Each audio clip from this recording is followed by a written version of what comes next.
Based on normal calculations, the first, second, third, and fourth cars would have to go 51 laps on a tank of fuel. No one has done that here at Michigan today.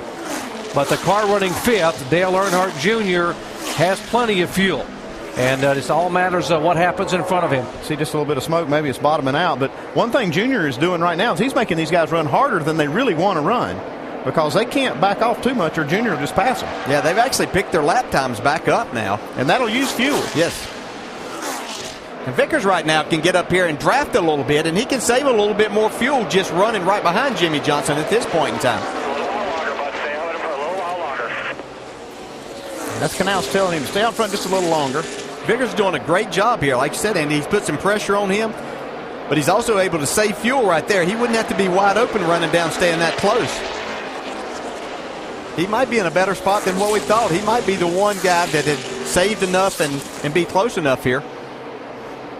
He's running that high line, though, and that high line uses a little bit more fuel. Yeah, but you can run that high line and let your car roll a lot further, too, and you don't have to get back in the gas, so you can kind of pedal it around that corner as you have to do anyway in doing that. You can't just get wide open from the start. You have to get your car pointed in the right direction. It looks like he wants to lead now, though. Vickers up on the outside. Johnson, whoa, bobbles and slides up in front of him. And now, save about 2.5 laps of fuel. If you think you saved us that much, you just stay ahead of him. But 8 laps to go, man. Keep on digging.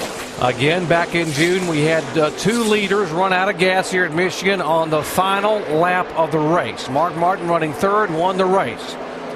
The three guys right now, first, second, and third, very close to making these final 2.5 laps. Toyota's never won at this racetrack.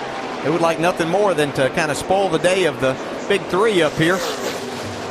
Brian Vickers would just love this. He's got himself in a great position. He sits right now. Here he goes. Jimmy's out of fuel. Jimmy's out. Coming to pit road.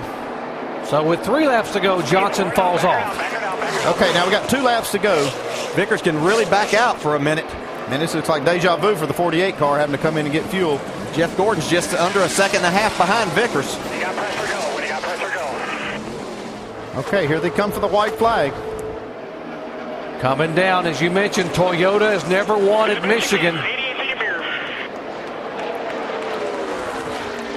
Brian Vickers, the pole sitter, hasn't won since 2006. Pulling hard off turn 2. And it was right here back in June that the leader's car began to sputter and cough. That was Greg Biffle. Right now, Vickers still under power. Looking good so far.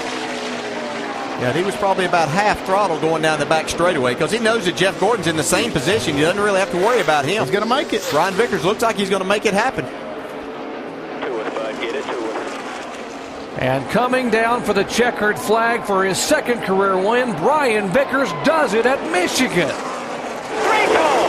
Great job, guys. How about Brian Vickers? I have to say that I learned from the first few races how good he was at saving fuel. And if you listen to us, I didn't say a word to him. He knew exactly what he had to do. That's way cool, man.